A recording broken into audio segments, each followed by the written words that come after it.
பாத்தியா? அவன் இருக்கானா? இல்ல மச்சி, அவன் இல்ல, அந்த போலீஸ் இல்ல அங்க.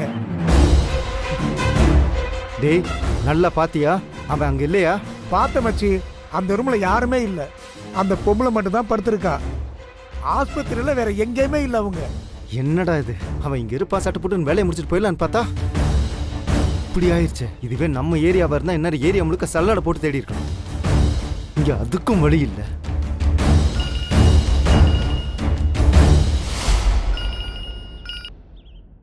ஹலோ ஹலோ, வினயை கண்டுபிடிச்சிட்டீங்களா?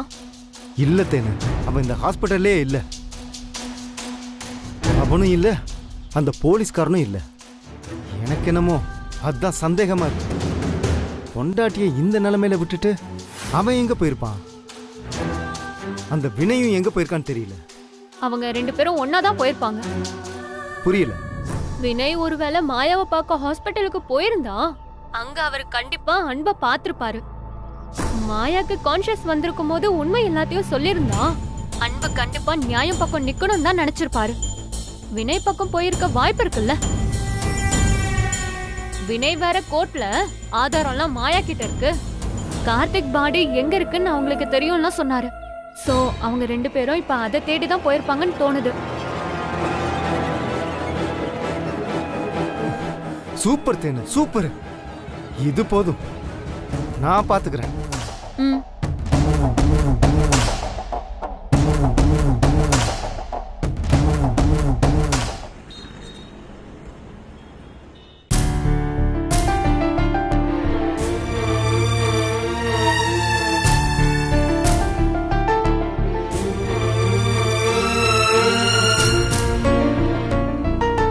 வினய், மாயா எடுத்த வீடியோல பார்க்கும்போது இந்த லொகேஷன் மாதிரி தான் தெரியுது. ஆனா எங்க போயிருப்பாருன்னு தெரியலையே. என்ன அன்பு, எங்கேயுமே காணுமே. வினய், கொஞ்சம் வெயிட் பண்ணி பார்ப்போம். பதறாதீங்க, இங்க பக்கத்துல எங்கேயா தான் போயிருப்பாங்க.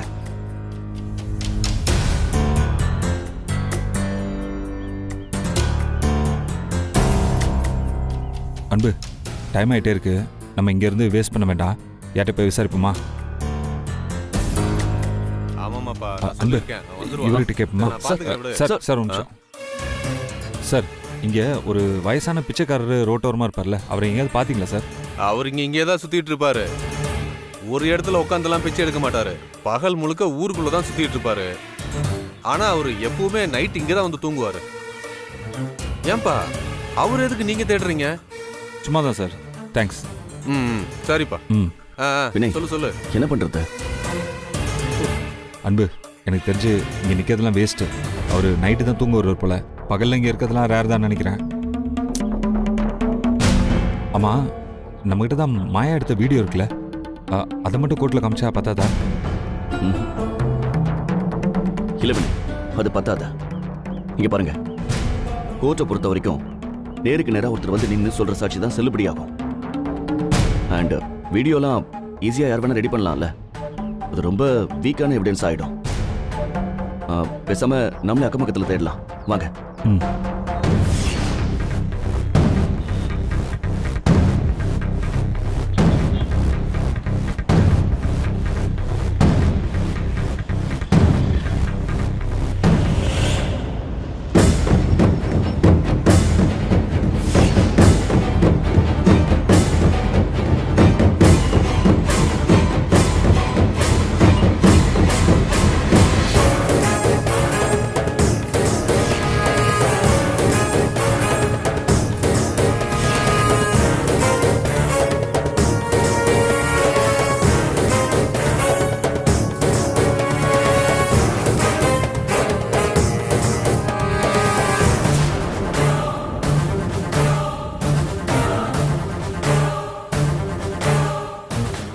அன்பு, அது அவரு தானே?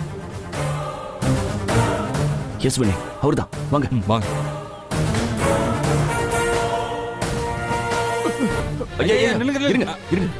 என்ன எதுக்குப்பா நிக்க சொல்றீங்க? என்ன விஷயம்? ஒரு நிமிஷம் சொல்றதை கேளுங்க. உங்களுக்கு லாயர் மாயாவை தெரியுமா? தெரியுமே. அதுவும் என்கிட்ட உதவி கேட்டுதான் வந்துச்சு. நான் தான் எனக்கு தெரிஞ்சதெல்லாம் சொல்லிட்டேனே. ஐயா, நான் ஏஎஸ்பி அன்பு, போலீஸ். இத பாருங்க, நீங்க மாயா கிட்ட சொன்ன தகவலை அப்படியே கோர்ட்டுக்கு வந்து ஜட்ஜ் கிட்ட சொல்ல முடியுமா? கோர்ட்டுக்கா? ஆமாய்யா. பாவம் ஒரு குடும்பத்து மேல தேவையில்லாம கொலைப்பழி போட்டு வீணா அவங்கள அழிக்க பாக்குறாங்க. நீங்க சொல்ற சாட்சி தான் அவங்கள காப்பாத்த போகுது. ஐயா, உங்களுக்கு ஒரு ப்ராப்ளமும் வராது. கொஞ்சம் கோர்ட்டுக்கு வர முடியுமா? இதை நீங்க என்கிட்ட கேட்டது ரொம்ப சந்தோஷமா இருக்கு. யாருக்கும் எந்த உபயோகமும் இல்லாம தினமும் இந்த ரோட்டை பார்த்து உட்காந்துக்கிட்டு இருப்பேன். என்னால ஒரு குடும்பம் நல்லா இருக்கும்னு சொல்றீங்க. கண்டிப்பா வரேன். எனக்கு தெரிஞ்சதெல்லாம் சொல்றேன். உண்மையை சொல்றது எங்க வந்து சொன்னா என்ன? ஆமா, கோர்ட்டுக்கெல்லாம் கூப்பிடுறீங்களே, என் ட்ரெஸ் வர இப்படி இருக்கு, பரவாயில்லையா? ஐயா, இப்போ ரொம்ப அவசரம். அதெல்லாம் பரவாயில்ல. கோர்ட்ல வேலை முடிஞ்ச உடனே நானே உங்களுக்கு புது ட்ரெஸ் வாங்கி தரேன். சரிப்பா, வாங்க போலாம். வாங்க.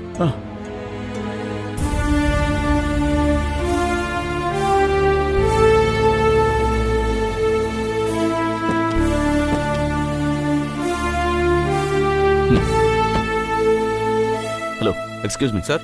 யார் சார் நீங்க? என்ன வேணும்? நான் ஏஎஸ்பி அன்பு. சார். இன்ஸ்பெக்டர் ராஜன் எங்க? சார், அவர் ரவுண்ட்ஸ் போயிருக்காரு சார். அப்படியா? அவரை காண்டாக்ட் பண்ண முடியும்ல? உடனே கூப்பிடுறேன் சார். கால் பண்ணுங்க.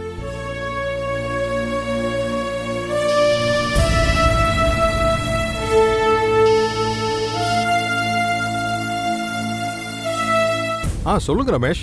சார், ஒரு நிமிஷம் சார். இந்தாங்க சார், பேசுங்க. ஹலோ, யாரு? சொல்லுங்க. ராஜன், நான் ஏஎஸ்பி அன்பு பேசுறேன். சார், சொல்லுங்க சார். கொஞ்ச நாளைக்கு முன்னாடி நைட் செக் போஸ்ட்டுக்கு பக்கத்துல ஒரு ஆக்சிடென்ட் ஆச்சுல்ல? ஆமா சார். அப்புறம் நீங்க தான் கொண்டு போய் ஹாஸ்பிட்டல்ல சேர்த்தீங்களா? ஆமா சார், நான் தான் அட்மிட் பண்ணேன். Okay, super. நீங்க கோர்ட்ல வந்து சாட்சி சொல்ல வேண்டியிருக்கும். சரி சார். இப்போ 4 மணிக்கு ஹியரிங். ஓகே சார், நீங்க கிளம்புங்க. நான் ஸ்ட்ரைட்டா கோர்ட்டுக்கு வந்துடுறேன். இல்ல, இந்த கேஸ்ல கொஞ்சம் சிக்கல்லாம் இருக்கு. அதனால நான் இங்கே வெயிட் பண்றேன். கொஞ்சம் சீக்கிரம் வாங்க. நான் உங்களை கையோட கூட்டு போறேன். ஓகே சார், நான் இப்பவே வந்துடுறேன். ஓகே. வினய், அவர் வரேன்னு சொல்லிட்டாரு. சரி, ஓகே. அன்பு, கோர்ட்ல 4 மணிக்கு இன்னும் 1/2 மணி நேரம் தான் இருக்கு. ஒருவேளை அவர் வரதுக்கு லேட் ஆயிடுச்சுன்னா அப்புறம் கோர்ட்ல எதுவும் பிரச்சனை ஆயிட போகுது. டோன்ட் வரி, லேட் ஆனாலும் பரவாயில்ல. நம்ம அவரை கையோட கூட்டு போயிடுவோம். ஓகே. வந்துருவார் சார், பக்கத்துல தான் போயிருக்காரு.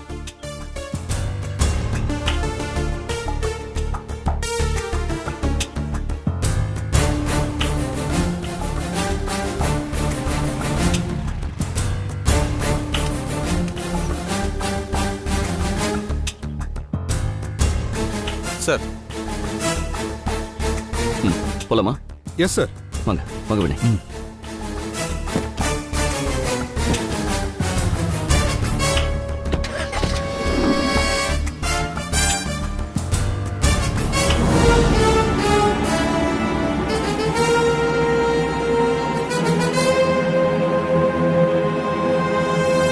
ஐயா, என்ன அது? டீங்கய்யா. சே, உன்ட்ட நான் கேட்டனா? உன்ட்ட நான் டீ கேட்டனாயா? எடுத்துட்டு வந்துட்ட டீய. போயா.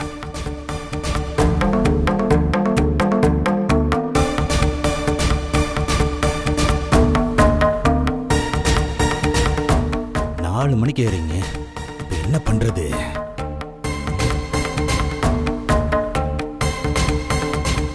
வாயா வாயா, உன்னதான் எதிர்பார்த்துக்கிட்டு இருந்தேன். தகவல் எதுவும் கிடைச்சதா? சாரி சார், ஒன்றும் வேலைக்கு ஆகல சார். அவனை பத்தி எந்த தகவலும் கிடைக்கல. இதை சொல்றதுக்கு தான் இவ்வளவு தூரம் வந்தியா? போயா. Sir,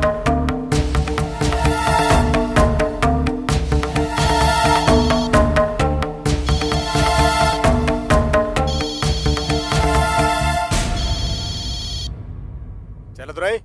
sir. என்னையா இன்னும் கோர்ட்டுக்கு கிளம்பலையா? சார், அந்த அந்த வினய் இன்னும் கண்டுபிடிக்கல சார். அதெல்லாம் அப்புறம் பார்த்துக்கலாம்யா. முதல்ல இருக்கிற ஆளுங்களை கோர்ட்ல ப்ரொடியூஸ் பண்ணு. இந்த ஹியரிங் மிஸ் ஆச்சுன்னா அப்புறம் நாம தேவடு காத்துட்டு இருக்கணும். அது வரைக்கும் இவங்களை ஸ்டேஷன்ல வச்சுட்டு இருக்க முடியாது. முதல்ல இருக்கிறவங்க 2 பேரையும் கூட்டிட்டு கோர்ட்டு கிளம்பியா? Yes sir.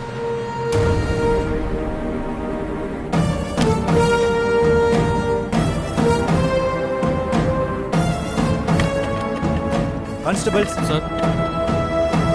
Yes sir. Sir, மித்ராவையும் அருணையும் கூட்டிட்டு வாங்க. கோர்ட்ல ப்ரொடியூஸ் பண்ணணும். எஸ். Okay sir.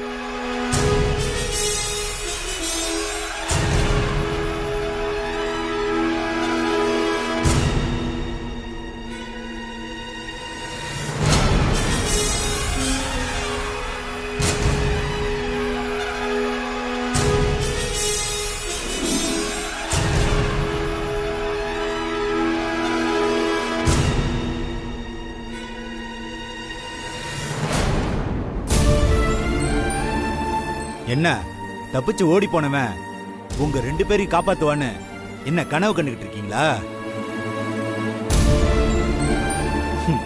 அது நான் இருக்கிற வரைக்கும் நடக்காது. இன்னைக்கு உங்க 2 பேருக்கு ஜட்ஜ்மெண்ட். அவன் என்னைக்கு மாட்டினாலும் அவனுக்கு கண்டிப்பா தூக்குதான். கூட்டிட்டு வாங்க. வாங்க. வேன்ல ஏத்துங்க.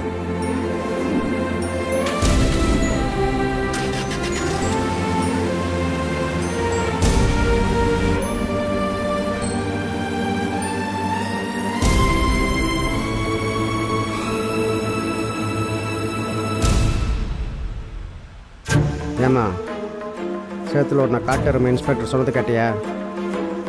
தப்பிச்சு போன மாப்பிள்ளையை பிடிச்சிருவேங்கிறான். நீ என்னடாண்ணா இவ்வளோ தைரியமாக உட்காந்துட்ருக்க? எப்படிம்மா? எனக்கு பயமாக இருக்கு.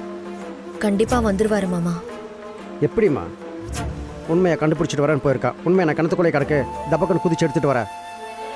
அதுக்கெல்லாம் டைம் ஆகும். அதுக்கான டைம் நம்மக்கிட்ட இல்லை. கொஞ்ச நேரத்தில் ஹியரிங். எப்படிம்மா அவனால் முடியும்? இல்லை மாமா, நீங்கள் பயப்படாமல் இருங்க. அவர் கண்டிப்பாக வந்துடுவாரு. அவர் வெளியில் போயிருக்கிறது என்ன காப்பாத்துறதுக்காக தான். நான் தண்டனையிலிருந்து தப்பிக்கணும், ஜெயில இருந்து கஷ்டப்படக்கூடாதுன்னு தான் அவர் தன்னோட உயிரை பணைய வச்சு இங்கிருந்து தப்பிச்சு போயிருக்காரு. கண்டிப்பா என்ன அப்படி கஷ்டப்பட விட மாட்டாரு மாமா. நீங்க பயப்படாம நம்பிக்கையா இருங்க மாமா. என் உள்ளுணர்வு சொல்லுது அவர் எல்லா ஆதாரத்தையும் எடுத்துக்கிட்டு ஜட்ஜ்மெண்ட் கொடுக்கறதுக்குள்ள வந்துருவாரு. ஏதோ சொல்கிறேம்மா, நானும் அதே நம்பிக்கையோடவே இருக்கேன். எல்லாம் ஆண்டவன் விட்ட வழி. வினய், நீங்க எங்க இருக்கீங்க? எங்க கஷ்டப்பட்டுட்டு இருக்கீங்க? எனக்கு இதெல்லாம் தெரியாது. ஆனா நீங்க கண்டிப்பா வந்துருவீங்க. அந்த நம்பிக்கை மட்டும் எனக்கு இருக்கு.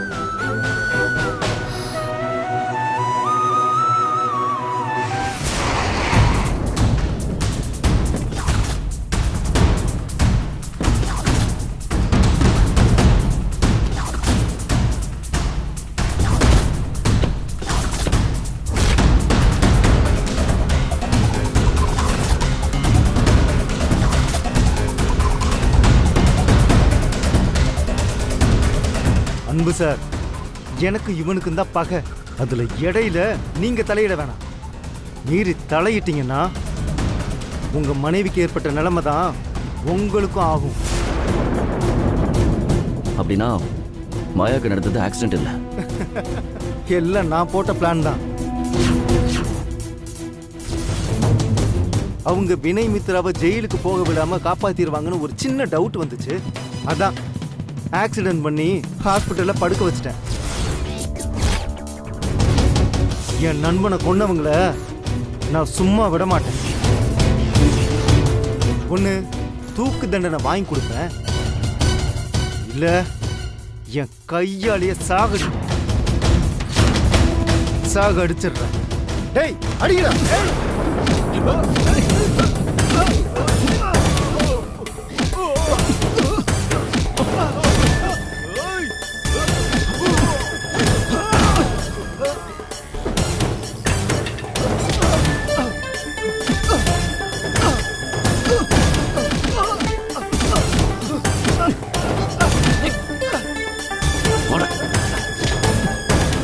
வினய், இவன் டிக்கில ஏத்துக்க.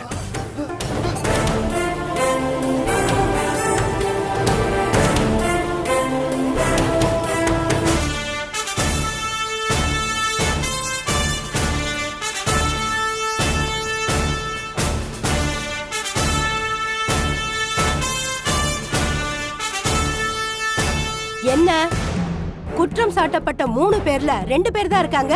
இன்னொருத்தர் எங்க?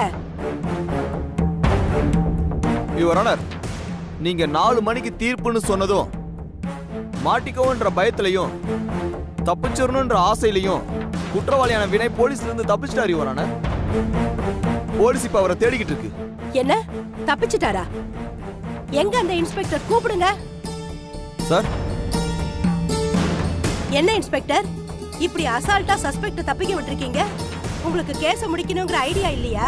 சாரி யுவர் ஆனர், நாங்க ஸ்டேஷனுக்கு கூட்டிட்டு போகும்போது எதிர்பாராத விதமா அவன் தப்பிச்சிட்டான். எனக்கு ஒரு 24 மணி நேரம் டைம் கொடுங்க. நான் அவனை எப்படியாவது கண்டுபிடிச்சு உங்க கண்ணு முன்னாடி கொண்டு வந்து நிறுத்துறேன். ஆனா அதுக்கு முன்னாடி கொஞ்சம் டிலே பண்ணாம இருக்கிற எவிடன்ஸை வச்சு இவங்க 2 பேருக்கும் ஜட்ஜ்மெண்ட் கொடுக்கணும்னு கேட்டுக்கொள்கிறேன் யுவர் ஆனர். அது எப்படி? இவங்களுக்கு ஒரு நாள், தப்பிச்சு போனவர் கிடைச்சா அவருக்கு ஒரு நாள் தனியா தீர்ப்பு சொல்ல முடியுமா? யுவர் ஆனர், தப்பிச்சு போன வினய் தொடக்கத்துல இருந்து போலீஸ்க்கு குடைச்சல் கொடுத்துட்டே தான் இருந்திருக்காரு. விசாரணைக்கு ஒத்துழைக்காம பொய் சொல்றது, போலீஸ்னு கூட பார்க்காம அடுத்தடியில இறங்குறது, இப்படி அவருடைய போக்கு ஆரம்பத்துல இருந்தே சரியில்லை.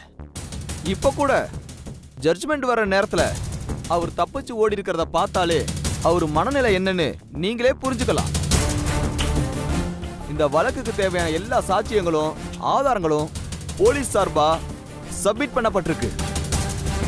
இதுக்கு மேலே தீர்ப்பை டிலே பண்றது தேவையில்லாத குழப்பத்தை ஏற்படுத்தும்னு இந்த நீதிமன்றத்துக்கு தெரிவிச்சுக்கிறேன் யுவர் ஆனர். யுவர் ஆனர், இவங்கெல்லாம் என் கணவர் மேல அபாண்டமா பழி போட பாக்குறாங்க. இவங்கெல்லாம் சொல்ற மாதிரி அவர் போலீஸ்க்கு பயந்தோ இல்ல தண்டனைக்கு பயந்தோ தப்பிச்செல்லாம் போகல. இதோ இந்த இன்ஸ்பெக்டர், இந்த தேன்மொழி, இவங்க எல்லாரும் சேர்ந்து எங்களை ஏதோ திட்டம் போட்டு இந்த கேஸ்ல சிக்க வைக்க பாக்குறாங்க.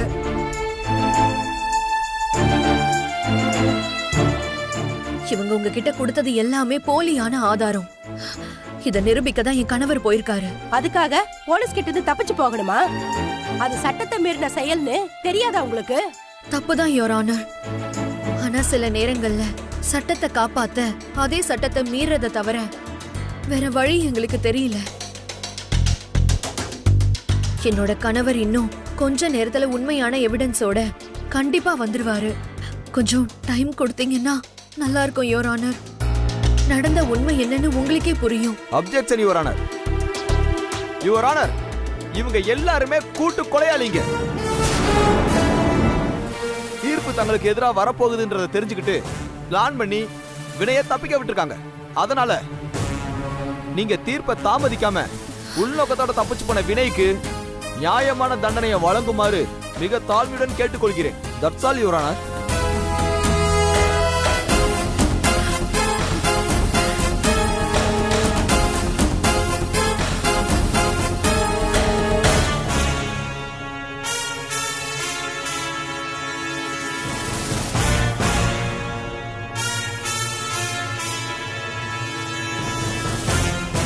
கார்த்திக் கொலை வழக்கில் இருதரப்பு வாதங்களையும் சமர்ப்பிக்கப்பட்ட சாட்சியங்களையும் ஆதாரங்களையும் வைத்து பார்க்கும் பொழுது குற்றம் சாட்டப்பட்ட மித்ரா தான் கார்த்திக்கை கொலை செய்திருக்கிறார் என்பது நிரூபணமாகியுள்ளது.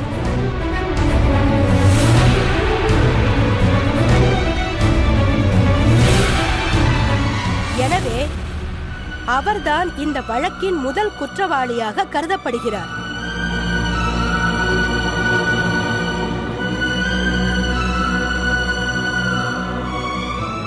மேலும் வினய் மற்றும் அருண் நடந்த குற்றத்தை மறைப்பதற்கும் தடயங்களை அழிப்பதற்கும் முயன்றுள்ளதால் அவர்கள் மீதுள்ள குற்றம் சந்தேகத்திற்கு இடமின்றி நிரூபணமாகியுள்ளது.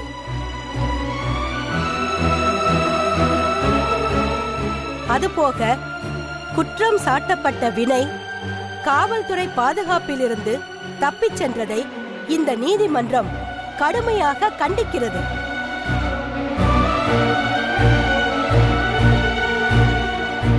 எனவே வினைக்கான தண்டனை பிறகு தீர்ப்பில் சேர்க்கப்படும். கார்த்திக்கின் கொலை திட்டமிட்டு நடக்கவில்லை என்பது உண்மையாக இருந்தாலும் ஒரு கொலையை எந்த விதத்திலும் நியாயப்படுத்த இயலாது. அதனால் இவ்வழக்கின் முதல் குற்றவாளியான மித்ராவிற்கு மேடம் ப்ளீஸ் ஒரு நிமிஷம் மேடம்.